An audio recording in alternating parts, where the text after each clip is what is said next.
Hey stars, it's me, Shar the Star, and I'm back.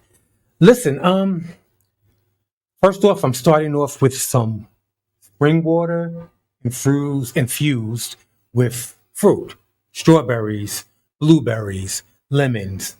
Just, I'm trying to do the right thing. Please stick with me. Okay, so with that out the way, I told you yesterday on the show that I had another rest in peace and it was from another celebrity, but I didn't have the full story. Well, now I do have what they've put out at least. Okay. So we're going to start off with that. And I also want to let you know about some things that your president has completely ended, that you may not even be aware of. And we hear the tax cut for this, and he cut money for this, and DEI, and this, and the other. There's some other things that he stopped that you may not even be aware of. I'm going to bring that to you. And let's go. First off, I want to start off with the rest in peace, like I stated to you guys on yesterday. Give me 1 second. I'm getting there. I'm getting there. Come on. This rest in peace is going out to Outkast founder Big Boy. His uncle was unalived in an Atlanta road rage shooting. Okay? So Outkast, the founder of Outkast, which is Big Boy, his uncle was unalived in Atlanta road rage shooting. So I'm gonna tell you about that. I mean, I don't care if it's a cousin or an aunt. You're like, oh, that's not his mother, his father. It doesn't matter. Respect is due to a dog. And if it's somebody that I've looked up to and I've brought their music and I find out they have had someone lost in their family, I don't care if it was their cat or a dog. It is what it is. You have to stop categorizing things like some things are more important than others. A death is a death. A loss is a loss. Okay, let's get back to this. The uncle of one of the members of the legendary hip hop duo Outkast was gunned down, pow-powed, during a deadly road rage shooting on an Atlanta street. Ramon Patton, 62, was found unalive by police just after 5:30 p.m. on June 16th. The Atlanta Police Department states Patton's nephew is Antoine Big Boy Patton, who founded the iconic group with Andre Lauren Benjamin, better known by his stage name Andre 3000, back in 1992. They don't really go into too much about how what happened, but they definitely make it clear that it was a road rage. So there were cars and people involved, and you know, um, they said that Ramon Patterson was driving on the road that divides the Washington Hills and Vine City neighborhoods of Atlanta when he got into a verbal confrontation with a driver in another vehicle. This is the picture of, I'm going to show you a picture of Big Boy and his uncle. They did give us a picture. So, just so that you know who you're talking about.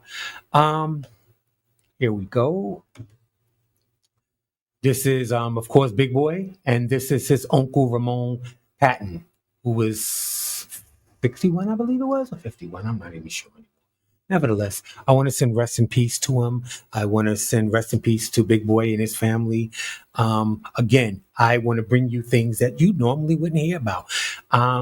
Just like the rest in peace from yesterday, I didn't know about. And just like this one, I didn't hear about. And I had to actually search and find, which I find ridiculous because social media seems to be everywhere and everybody's using it. And they're putting some of the trashiest and stupidest stuff out. Put out something that means something to somebody.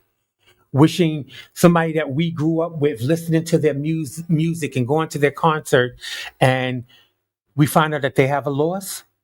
Let's send them let's send them some hope and some prayers. You don't know what people are going through behind the scenes. And we always say that, right? Okay. So listen, let's get to okay, so we're gonna start this airport stuff. I got a couple of, you know what, I'm gonna cut it down to two. I'm gonna cut the airport stories down to two because I think I gave you about four yesterday and I got about four more up here, but I'm gonna cut it down to two because after a while it just begins ridiculous. And just because I'm not ready to fly, I don't want to keep putting that out in the atmosphere to my listeners and to my people that subscribe to me. However, I am going to let you know what's going on. I'm not going to hide my head in the sand and act like it's not happening. Okay. And I advise you not to do the same. Okay. Okay. So let's get to this.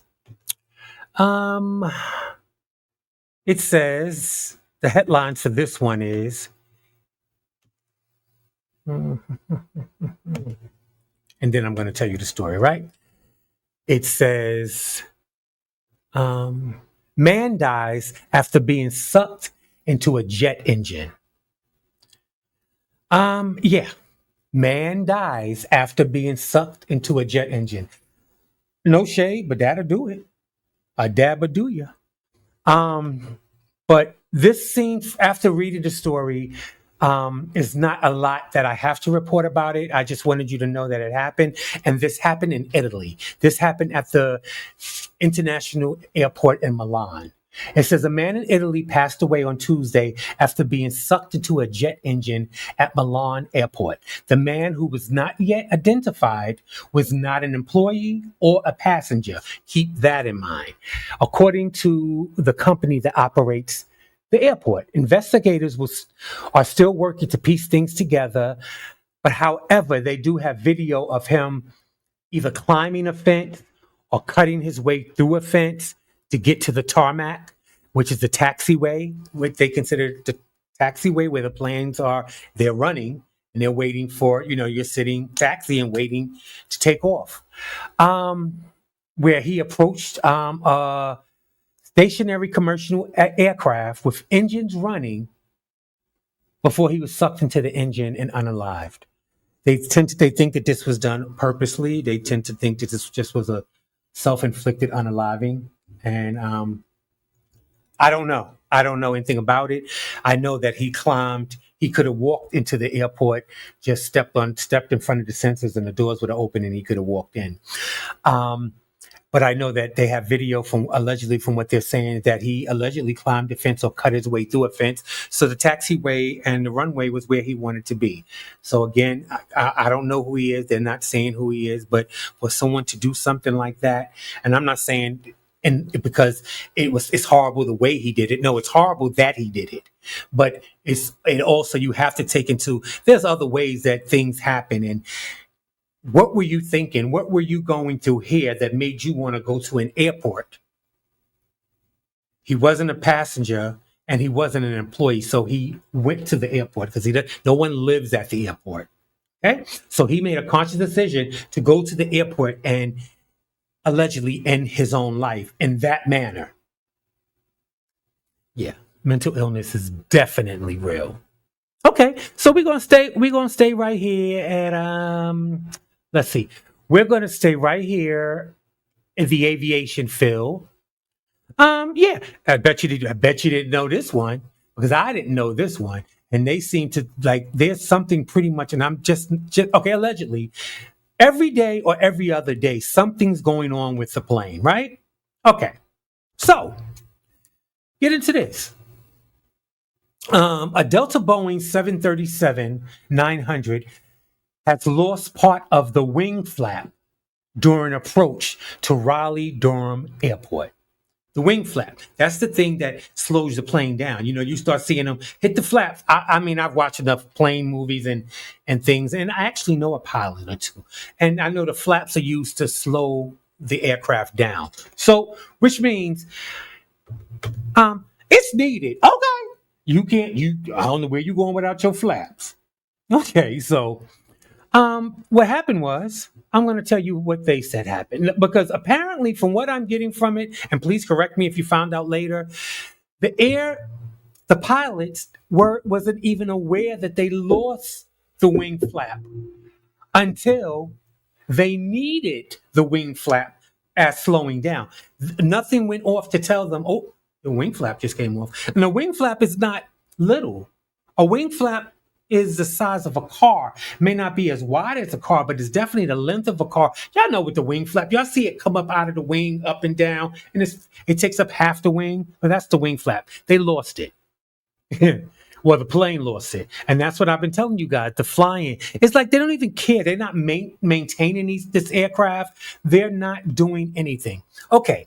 The Federal Aviation Administration has launched an investigation after a piece of a Delta airline aircraft detached mid flight and landed in a residential driveway. Now, first off, it came off mid-flight. They were unaware that it even came off until they attempted to land and realized. Okay, but yet, just telling you, the flight landed fine, but they're falling apart.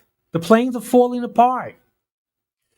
At approximately 8:30 a.m. on Wednesday, Raleigh police responded to a home where a 911 caller reported an airplane part blocking their driveway. They couldn't even get out their driveway, people, because this part had fell in the middle of the entrance of it, so they couldn't get out of their driveway.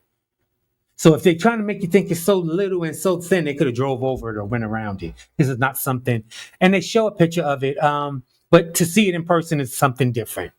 Okay, it says the FAA confirmed that Delta Flight 3247, which had departed from Hartsfield-Jackson Atlanta International Airport and landed at Raleigh-Durham International Airport around 1:15 a.m. the same day, was missing a wing flap upon arrival. Okay, so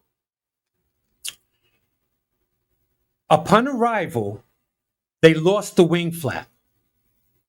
The wing flap came off at 1:15 a.m. and landed in these people's driveway or in front of their driveway, whatever it was, right? They discovered apparently at 8:30 when it was time to go to work. But they actually lost the flap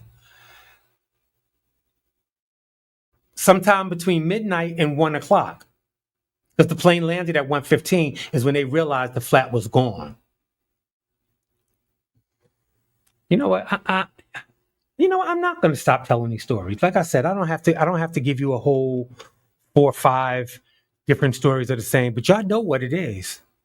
But the plane landed safely at Raleigh Durham International Airport, and we're going to move on. Okay. Did y'all guys know? I mean, maybe I don't know how many of you guys even care about fashion, but are you guys aware or did you know that Anna Wintour, the longtime editor in chief of Vogue, stepped down? Right after that celebration that they have, that show that they have, she stepped down after almost 4 decades. And for yours that can't count, she was there almost 40 years, editor in chief of Vogue. So I'm personally thinking it might be time, girl, to give it up. Like, okay, because your eyes can't be the same. You could be very fashionable, which I believe she is. And you remember the Devil Wear Prada is allegedly the story of her and I can't wait for the Devil Wear Prada Part 2 that's coming. So, like I said, remember, allegedly that's supposed to be about Anna Wintour and how she runs her magazine and, how she was. Well, they're saying that she stepped down as her role as editor of the American edition of the magazine. However, she will continue as Condé Nast, that's the company global that owns Vogue.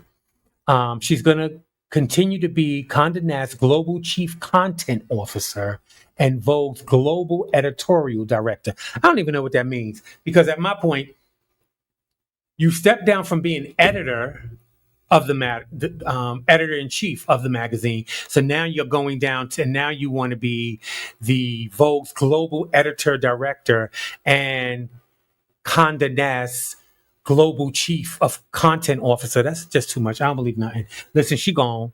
She gone. And after being there almost 4 decades, almost 40 years, it's cute. It's cute. It's cute. Give somebody else. It's time. Let someone else step in. I mean, seriously, that sometimes we need some fresh ideas. You've seen in 40 years as an editor in chief of Vogue, you've seen it all. What haven't you seen on the runway? It can't be possibly anything you haven't seen on the runway. Okay. So, girl, let somebody else get the job, get that coin, bring in some new, fresh ideas and fresh outlooks on things. So I'm not upset about that. Time to move on. I mean, I think that some of these people stay too long anyway. And I think that once you've held a position for 30 years, it's probably about time for you to go. She held us almost 40. Like, come on. We need some, or move it, even if it's a family owned business, move it down to someone younger so we can get that freshness because the young people are not paying that much attention to Anna Wintour. They're just not. And I'm a person of a certain age, and I don't care. I know she has a lot of power. I love The Devil Wears Prada, so I understand what it is. But okay, whatever. I'm good. So let's move on to the next thing. I don't remember what the next story is because I remember I cut out two of your plane stories. Okay, so let's go here. I'm gonna be fair. We can talk about this one. You know, when we were growing up, we were chastised. Some of us were chastised in certain ways. And remember, you're talking back in the 70s and the 80s and maybe even the 90s. Being chastised is different than being chastised in the 2000s. It's non-existent. You're not allowed to do much of anything. And I'm not saying if it was good, if it was right or wrong, or good or bad. I think it depended on the child. I think it depended on what was going on. I think some of it was straight up abuse and being called chastising because we find out now that a lot of our parents or grandparents had a lot on their mind back then. They had a lot of anger in them. And being an adult now, we know what it means to be an adult. So a lot of it was clearly abuse. And so I don't know how, I'm sure some of them went too far. Okay, so let's go here. So this happened in Michigan, I believe. Let me get it right together because it's a story, and like I said, chastising your children nowadays is non-existent, pretty much. Well, let's see what this man did. Okay, so this is a story. It states it's gonna happen all night. Dad beats 9-year-old son because he fell asleep on couch. The father tells the son, "I'm beating you, and I'm going to beat you all night." Because he beat his 9-year-old son because the son fell asleep on the couch.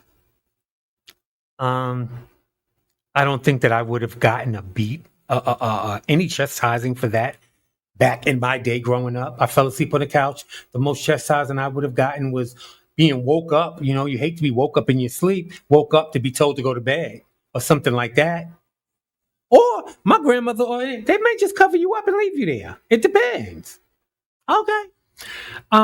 Real talk. So let's get into the story a little bit. Okay, so a father from Michigan is behind bars after he allegedly beat and choked his 9-year-old son for falling asleep on the couch. He also placed lit cigarettes on his 1-year-old son's back and legs. His name is Cedric Dyquil Stevens Moore. I don't know why a man needs 4 names. His name is Cedric Moore, and I'm not even going to say Mr. Cedric Moore, 38, stands accused of 2 counts of child abuse. The investigation began on Thursday when the older boy was able to escape the home after Moore left to go to the store.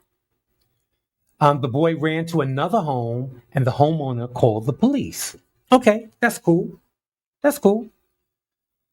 Yeah, you lost me at the point. First off, you kind of lost me at the point when you beat him for falling asleep on the couch. But then you definitely lost me that you have a 1-year-old child that you're putting cigarettes out on his back and legs. Cigarettes, 1-year-old. Regardless of the age, cigarettes, you're putting lit cigarettes out. So you lost me then. You lost me then.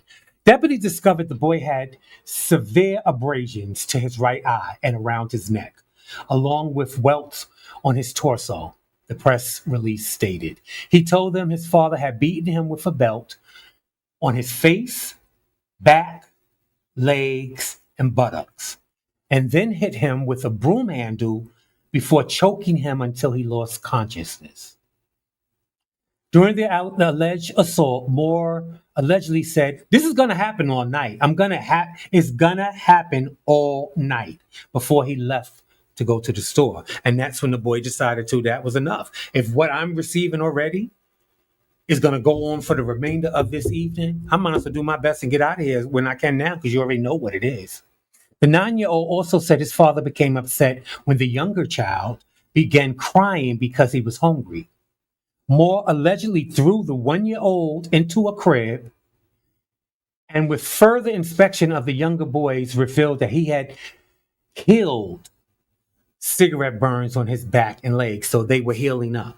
So they had been done a while ago on a 1-year-old baby. A 1-year-old baby. He has healed burnt marks on his back and his legs. The 9-year-old has straight up now. He doing it to him now, so they ain't got a chance to heal. Are you kidding me? Having a child is such a blessing. I don't have children, but I have seen children. We've all been a child. And some of us have been really big blessings to people, the community, to our families. It's a blessing. I don't understand why you already have a child, a 9-year-old child you're abusing in that manner. Why you continue having children? Now you have a 1-year-old that you're doing the same thing that you're doing to the 9-year-old, putting lit cigarettes out on their back and their legs. Yeah, keep him in jail. Keep him there. He doesn't even need to get out anymore. We don't want to see him. He don't even need to come on out. Like, seriously, he really don't need to come back. That's ridiculous. Ridiculous. Oh, they're going to do you in there anyway. Oh, they're going to do you in anyway. I already know. You know, too. Okay. Did you guys hear about the man, a New York man from New York City? His name is Brian Terrence, and he went missing in the Turks and Caicos on June 25th. He just went missing. No one saw him. Okay, let me tell you the story. Okay, so let's go there. Okay, so his name again is Brian Terrence. He's 51 years old. He's from New York, him and his wife, and they were away on an anniversary trip. They didn't state what anniversary, but they were away in the Turks and Caicos on an anniversary trip, and he disappeared on June 25th. Okay, this is what he looks like. Not that it matters anyway, but I like to let you know that these are real stories. I'm not just pulling them out my butt. Okay, it says body was found 20 minutes from where Brian Terrence vanished on anniversary trip, says private investigator. Okay, they said Brian Terrence. Let me get rid of this so we can get into the story a little bit, because I have some issues with it, and I want to get into it. Okay, so Brian Terrence, 51 years old, of New York City, and his wife were vacationing in the Turks and Caicos. On June 25th, Brian was last seen at 3:30 a.m. leaving the inn, meaning hotel, where he was staying with his wife. Now, first question. Well, first off, let me get to this. This is coming up again anyway, because he's been missing since June 25th, and they have now found a body on July 5th, which would be 10 days later. They don't know if it's him yet. But so I'm telling you his story, and then I'm telling you what they're saying. Okay, so he was last seen at 3:30 a.m. on June 25th, leaving the hotel where him and his wife were staying. Okay? Now, that's video. They have him on video leaving the hotel. Now, I don't know if this was an all-inclusive hotel. They give the name, which I will be telling you. Let me see. It's called the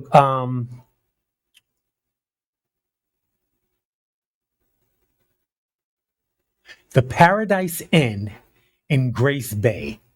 That's the name of the hotel that Brian and his wife were staying at on their anniversary. The Paradise Inn in Grace Bay. Okay, so it states that the police at Turks and Caicos have found a badly decomposing body while searching for missing New York City man. Brian Terrence, 51, who vanished while visiting the island in late June, June 25th. Police have not yet confirmed the identity. The human remains police discovered on Saturday, July 5th, which would make that 10 days if it happens to be Brian, was found 20 minutes away on foot from the inn where Terrence was staying. A member of the police is telling. Authorities at Turks and Caicos were trying to determine whether the body found on Saturday, July 5th, is that of the missing New York City man last seen leaving an inn 20 minutes walk from where their foot. In the early mornings of June 25th, Brian Terrence of Manhattan was seen on surveillance video leaving the Paradise Inn, Grace Bay, where him and his wife were staying on a anniversary trip. On Saturday, July 5th, authorities announced in social media posts that an unidentified deceased male had been discovered at 9:06 a.m. in the Grace Bay area. Because the body was so decomposed, because it's been 10, if it's Brian, it's been 10 days. We're talking about the Turks and Caicos, where the heat for these 10 days, they said that the heat's pretty much stayed 90 degrees every day. So that would be why. So I guess they have to do dental. And I say all this also to say is be careful, people going out of the country and vacationing. First of all, I can't come up with one reason, not one reason, that I would be leaving my all inclusive. I don't know if this place is all inclusive. I never even heard of her. Paradise Inn at Grace Bay. I don't know nothing about her because I'm not staying in no place called Inn, because if it says an Inn, means it's small. Look, we need as much protection as we can get as foreigners in other lands and in other countries. You do. All this Airbnb and you're on your own, and I always feel weird about that. Always feel weird about that. Okay, so again, I can't think of one thing that would have made me leave my hotel or inn at 3:30 in the morning. I don't. I'll wait. Because even if I needed some medical supplies, I would be going down to the front desk. I wouldn't be going out. If I needed aspirin, I would be going to the front desk. If I needed anything, I would be going to the front desk first. And if they don't have it, we'll get it when the sun come up and when it's time, if that can help. I can't figure of a reason why someone in a foreign land would just walk and leave at 3:30 and leave out of their safety zone, their hotel, their inn at 3:30 in the morning. So enough about that. I'm not saying that's his fault that something happened to him, but I mean, come on, people. Really? Really? Come on, stop playing. Um, yeah, so I guess we'll find out soon enough if that happens to be okay, so y'all ready to laugh a little bit? Okay, so this is, like I said, people are vacationing, people are going on cruises, they're doing things. Well, allegedly, I'm going to show you this thing. Here we go. Allegedly, Carnival. Now, I have been on probably 7 cruises, and I've been on 2 Carnival cruises, or 3. Those are my first ones. I didn't know better. But baby, I know better now. Okay. Um, okay. Carnival decides they wanted to rebrand. Black passengers say they feel targeted by cruise lines' new rules. So apparently, Carnival has put up some new rules, and African American people state that they're feeling targeted. So I need to find. I know what some of these rules are, but I don't understand. I don't really feel targeted as an African American for these rules. These rules are for everybody. For instance, one of the rules that they're changing is, sorry, not changing. A rule that they're reinforcing is no marijuana. That's always been, I've been cruising for 20 years, over 20 something years. There's always been no marijuana, no drugs on a ship. It's always been. And why would an African American person think that that rule was targeted towards them? Because I know a hit dog a holler, but I mean, seriously, I'm not agreeing with that. That's for anybody. No marijuana. African American people are not the only person that smoke weed. Marijuana. Come on, knock it off. So that one, you lost me on that. Okay. But again, a hit dog will holler. Then after that, what else? Oh, y'all want to laugh. You know that song? And a wobble, and a wobble, and a wobble, I might be messing it up, but y'all know what I mean. The wobble song. Y'all know the wobble song. Well, they are banning the wobble song on their ships. The wobble song. Hmm. Okay. Um, I don't know what in the world the wobble song ever did to them, but they are really stopping the wobble song. Okay, so zero tolerance on marijuana. Okay, even if it's legal in your passenger's home state, you got to remember you're on a ship that sometimes allegedly are going into international waters, which means we're leaving the United States. So the rules don't apply anymore, whatever. And there's some states that, of course, that New York and New Jersey is those states that are allowed. You can walk down the street and smoke marijuana outwardly and nothing happens. But that's not everywhere, people. Come on, let's not be stupid. I just think people want to do things because they want to do things. Yeah. Okay, and again, like I said, that's because of U.S. federal maritime law. Once you're in the ocean, you're under a whole different rule and regulations. Okay, so again, like I said, the wobble song um is being banned. I'm trying to figure out why, because I do. Okay, here we go. They're also allegedly banning on the popular wobble dance. Okay, another rule that's drawn criticism is a new ban on handheld battery operated fans. Now, we all are familiar with these fans, right? Handheld battery operated fans. You fold them up, you put them in your pocket, and I have them in all sizes. I'm a person of a certain age and I get high. Mind your business. Okay. Now, so, okay, so what I'm getting is so they're banning the wobble dance. This last one, y'all gonna gag. They're banning the wobble dance and the wobble and the wobble and the wobble. Okay, we're banning that. They're not giving an explanation on why they're banning the wobble dance, but they are. They're now also banning handheld, non-battery operated fans. Now these have lithium batteries. We charge these up. They want fans with triple A or double A where you can take the batteries in and out. These lithium batteries are known to catch fire, and who would want a fire to break out on a ship in the middle of the ocean? However, knock it off. Knock it off. Because all you're going to do is stop us from bringing on our fans, and then you're going to have to sell us fans that has triple A and double A batteries, which may cost me anywhere from $30 to $50 per fan. When these fans are costing you $10, $20, 15, depends on what you got and where you got it from. Okay. So don't front. Don't even front. Like, so that's all you're gonna do. You're gonna stop that because what you're saying is this is a way for you to make money. You see, oh, did you notice that the ship had 3,000 passengers and 2,000 of them had some popular handheld fans? Well, guess what? They got the lithium battery in them, so we can say we don't want it on our ships. And then when they get here, we'll take those when they arrive with them, and then we sell them the fans with double A and triple A batteries that can take in and out of the fans. That's all you're doing. Knock it off. Okay, so so marijuana, they're sticking to that, which has always been banned, but okay.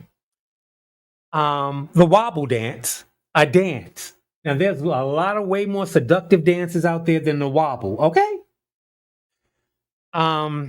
Yeah. Who's offended by the wobble dance? Okay, and then the next one is the handheld battery fans. Guess what? While Carnival cited safety concerns over the loud clacking sound originally popularized by the viral boot on the grounds where them fans at line dance, where dancers loudly clack fans, the fans that you pull out and they clack, clack, clack like that. loudly clap fans on certain parts of the song. Some believe the move unfairly targets Black African expression. Well, okay, that part it might be more of an African dance because I remember seeing a joke and they were saying while the world is falling apart, African Americans are learning a new line dance, which was where those fans at. Everybody, but imagine if you had 100, 200, 300 people with those fans, which is very popular now, clacking at the same time. Because you clack it at certain parts of the song. Can you imagine that sound? It has to be thunderous. But it's a song. It's a song. So they're saying that they feel that is unfairly targeting Black cultural expression. I'm sorry. Okay, maybe, but we're not the only ones doing line dances. Clearly, we're not the line dances. There's plenty of Caucasians and all types of people from all different origins doing line dances. But I know when you see the videos, it seemed like it's only us. But that's because we was taking a break from the foolishness of this new administration. But now I don't know. We can no longer just completely hide our head in the sand really with it anymore. Because the things that he's getting rid of and things that he's doing, meaning President Trump, yeah, he's doing a lot, people. He's doing a lot. Like I said to you earlier, he's doing a lot that you may not even be aware of. And also, they have also shut down. You can't bring on personal Bluetooth speakers. Yeah, they don't want you bringing in. People want to bring their speakers around the pool, or they want to do whatever. I always have me a Bluetooth speaker. Why? Because me and mine, while we're away, we have our DVRs, which is recording all our shows. So we set up our laptop with our speaker, and we watch our TV shows. You know what I mean? We watch our shows so we don't miss nothing. And in our room, we want to play music sometime. So yeah, maybe that's a problem. You got 1,000 people with speakers and music is being played all over the ship. So, but what I find weird is they don't want you to bring you a wireless speaker, the little ones, but they'll sell you one on the boat. What's the sense? Okay. Well, look, they're tightening regulations and doing things, and I just want you guys to know if you're going on this is Carnival now. This is not Royal Caribbean. This is not all the other ones. This is what this is. I don't cruise on Carnival anymore. My expression was, it's too loose. And financially, Carnival is not the place. Carnival is more family orientated. The prices are lower. I'm just being honest. The prices are lower. And I've seen fights on Carnival. I've seen groups of fights on Carnival. I've seen a guy attack his girlfriend on Carnival. I'm not saying that these doesn't happen on other ships, but I've been on other ships and I'm telling you where I've seen it. And I've seen stuff like this on Carnival. Full families fight. I haven't seen a full family fight, but I've seen groups fight and I've seen one-on-one, that type of thing. And I saw a boyfriend against girlfriend, like I said, or husband or wife, whichever it was. Yeah. So if you're planning to go to Carnival, you might want to change that ticket or add a little money and go on Royal Caribbean where you can have some fun. Because what they're doing right now, they are blocking. Okay, so y'all know, like after the pandemic, right? Everybody was going to the national parks, going hiking and different things. Well, President Trump orders entry fees and DEI changes at all national parks. So now he's demanding fees be paid. Now, there are always, before pandemic, certain parks you did pay to get into, but the fee wasn't astronomical. It was more of a donation. You know what I mean? But even if you did pay something, now he's demanding all fees. You have to pay for all national parks and federal grounds. That's what that falls under, right? Well, there used to be passes you can buy. It says visiting American national parks is about to get more expensive for international tourists. But that's not the only change President Donald Trump ordered that will impact park visitors. Now, what he did was he put into order that all national parks and subsidiaries will have to be charged a fee to enter. However, if you are not American and an international visitor, you pay more. So if I pay 5, you may pay 10. If I pay 10, you may pay 20. I don't know what that is. That's ridiculous. Why would you do that to the tourism? That's tourism. Why would you do that?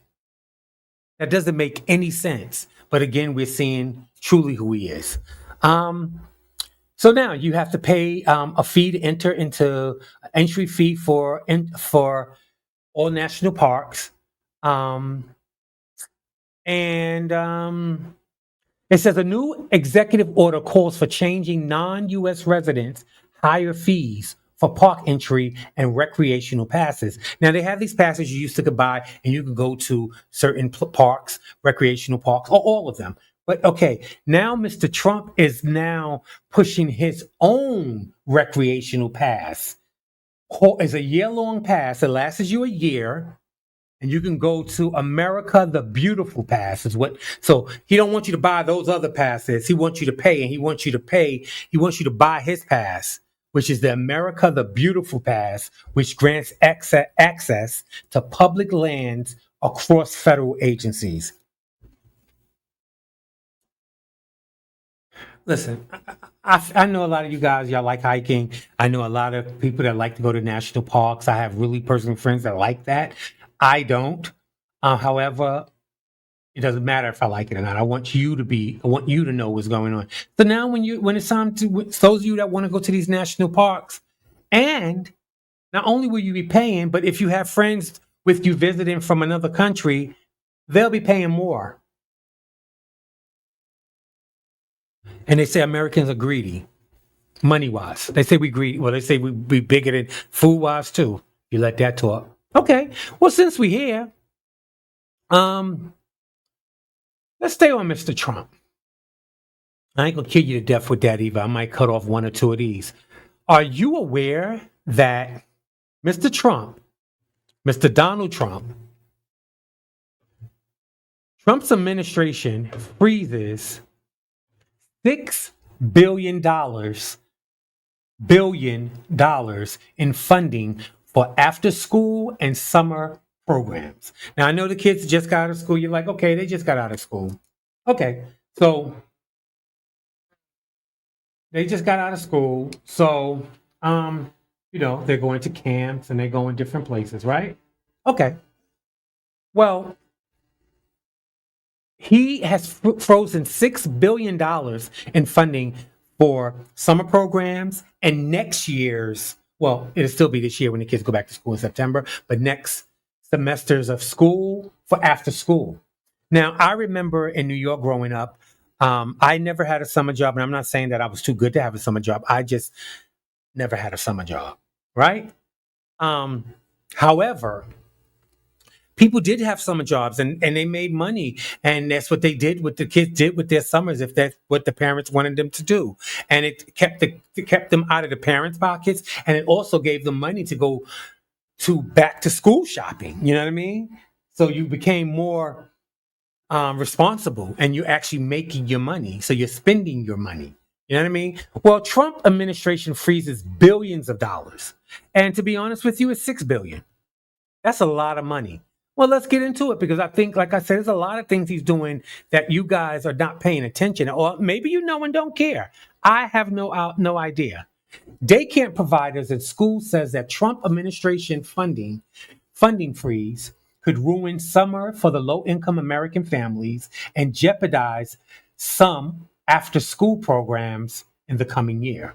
The administration is holding back over $6 billion in federal grants for after school and summer programs, English language instructions, adult literacy programs, more as it conducts a review to ensure grants are aligned with President Trump's priorities. So he's only funding programs that's in line with what he's pushing, his priorities. And you always know he wanted to get rid of the Board of Education. And once again, we know that he's not overachiever as far as education. So education means nothing to him. Um, It's barbaric to hold back $6 billion, where it's going to affect the kids and communities now on after school. I mean, during the summer months, and then going forward in after school programs. Because, like I said, I remember when school ended, they had started to run the lunch programs all year round, where even though the schools were closed, they were open for breakfast, lunch, because some people, that was the only nourishments that they were getting. Whatever the situation was, they would go to school early and get breakfast, and then they always had lunch. Um, so they started making that available. Like even during the summer months, the school's cafeterias were still open for lunch, for breakfast and lunch. Okay, fine. Now he's taking that away. I don't know. Look, we have like 3.5 years ago, and we already see um, what's going on. They said without this funding, schools will not be able to provide free lunch, free after school care for low income families. Um, they won't be able to hire staff, teach the kids, learning English. Remember, this is not only dealing with schools of for the kids, it's also English language instruction, adult literacy. So these are adult classes that adults that join the country or come to the country or whatever it is, and they want to learn the language, they go to the class. He's cutting the money. He's not giving it out. And he says, unless it aligns with his priorities. How about that? How about that? Wow. Okay. So one more thing, and this is going to be the last one for Trump tonight. Um, let's see. And this right here may not matter, but when I finish with you, it may matter. And it is what it is. Okay. Um, like I said, I got something for everybody on this channel. Okay, let's go. Where to get support after Trump shuts down National LGBTQ plus suicide hotline. Now, this story is telling you where to go or what you can do. Well, you know what? That's not true, because I've ran over the story a few times and it's really not, but there are going to be some, how can I say, organizations stepping in to fill that loss. Hopefully, that's what they're planning. Okay. This is where to get support after Trump shuts down National LGBTQ plus suicide hotline. Now, I remember growing up, and I remember it always being a hotline for suicide. And, you know, it was always been a big thing since I was in school. I remember, thank God I didn't have to call it. And I'm not saying thank God people had to call it, but thank God that the service was there and could be there for those that needed it. Okay? A lot of people needed that. Okay, so it's stating, let's get into this. Let's get rid of this. Okay, so it's stating that Minnesota-based organizations are preparing to step in when the 988 National Suicide and Crisis Lifeline stops providing support specifically for young LGBTQ plus people July 17th. Today is July 10th. In 7 days, there will not be a suicide or crisis hotline for young LGBTQ plus people. And and some of you people might be like, so what? Because you don't care? Well, let me tell you why you should care. Because first of all, it starts with that. But then by next year, it won't be no suicide hotline for anybody. Gay, straight, bisexual, little Tinkerbell, whatever, blah, blah, blah, blah, blah, blah. Little razzle dazzle. Won't be for nobody. So it's starting with the LGBTQ plus. Next year, it could be he doesn't feel need for it. Right? My thing to you is being any part of the LGBTQ plus community, you don't, as a parent or a family member, you don't have to know that even exists in me. There's plenty of people that are LGBTQ plus and you don't know. So therefore, when you say, who cares if they stop the suicide hotline for LGBTQ plus people and youth? Youth. Let's not keep that out of it. Your son could be LGBTQ plus and you not knowing it. And because you don't know it means he's not expressing himself or herself, which means they may need this hotline. when they get to their wits' end of not truly being themselves. Because you can't always say you always know. You don't always know. Parents do not always know. It would be impossible for anybody to always know anything. It's just ridiculous. And you should know that there's a difference between the LGBTQ plus now in 2025 than in the 70s, the 80s, and the 90s, and even the early 2000s, how they were depicted. We're not depicted in that manner. They depicted gay people or homosexuality as wanting to be something other than. That's not the case. And I'm not here to go back and forth with nobody. It is what it is. But what I am going to say is before you turn your nose and your head to supporting the LGBTQ plus suicide and crisis hotline, it could be your child. It could be your grandchild. It could be your great grandchild. You don't know. These kids are fluid, early, bisexual, trisexual. Um, it's so many names I don't even know, but they're there. And I'm not saying everyone is, but there's plenty that you don't know. And when you turn your nose up to and turn your head away from, oh, the LGBTQ plus, they won't have a suicide or crisis hotline. Could be you, could be someone in your family. It could be your child. It could be your grandchild. It could be your great grandchild. Hell, it could be your husband. It could be your wife. Because this is not just youth. It's including the youth, but it's a suicide and crisis lifeline that I believe is needed.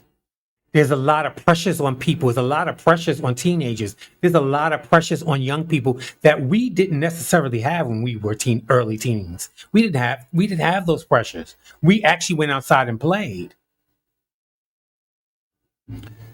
Listen, I don't know, but like I said to you guys before, and I've said it plenty of times on this, the next time you walk away could be the last time you walk away.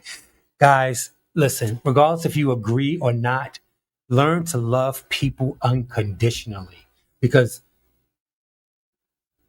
you were. No one's been 100% and A plus their whole entire life. We've made mistakes. We've done things. We've hurt people, and hurt people hurt people.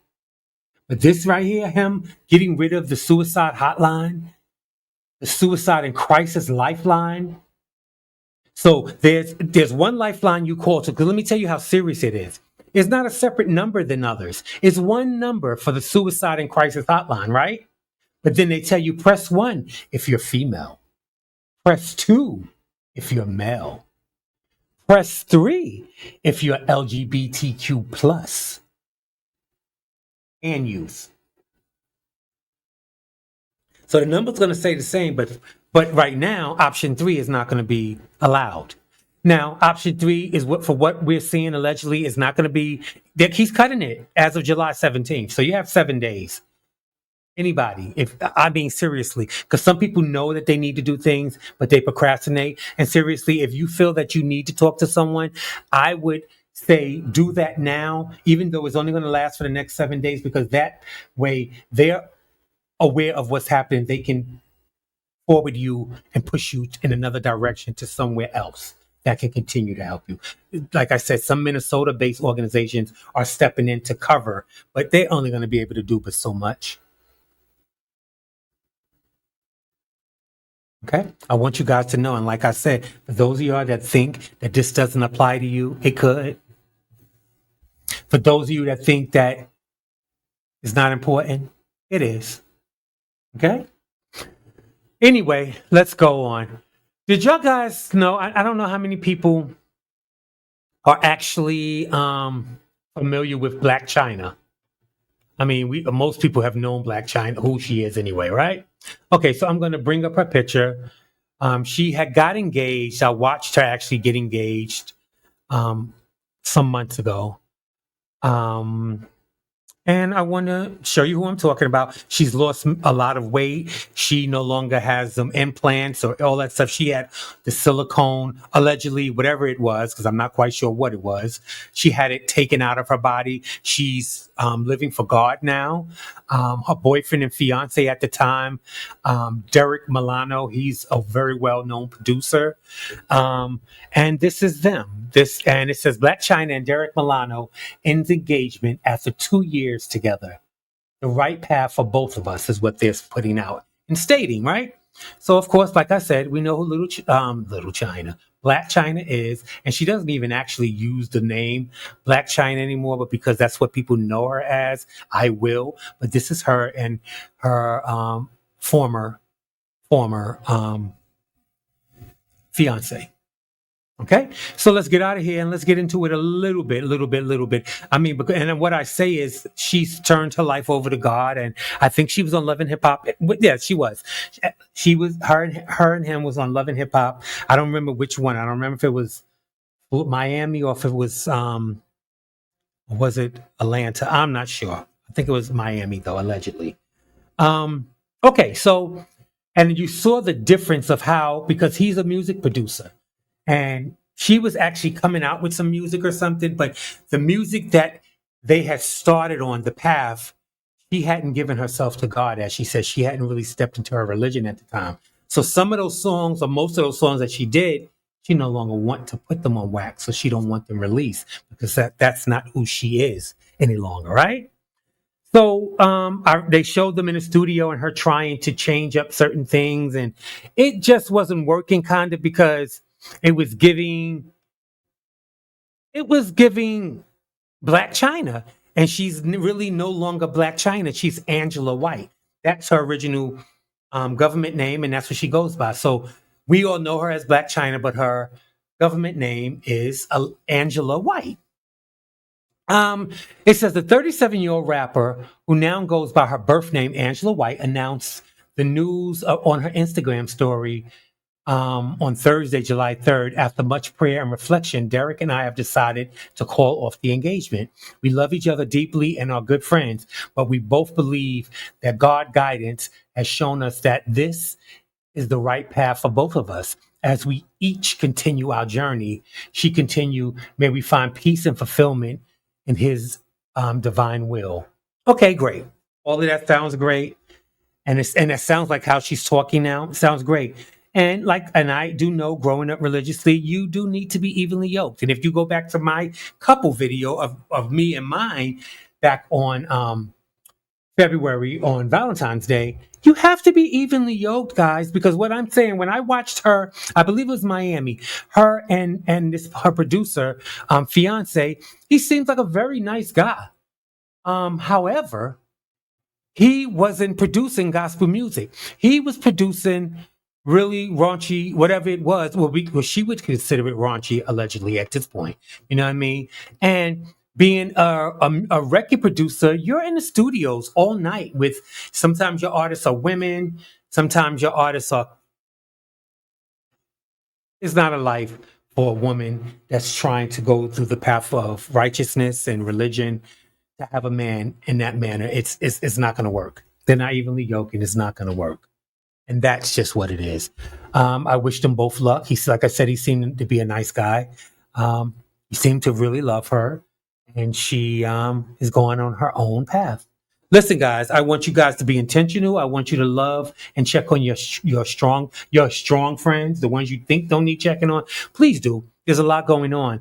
Y'all do know that this I'll talk about it tomorrow, hopefully. You do know that this measles outbreak is really becoming really, I'm not going to get into it, but I want to let you guys know it's getting worse.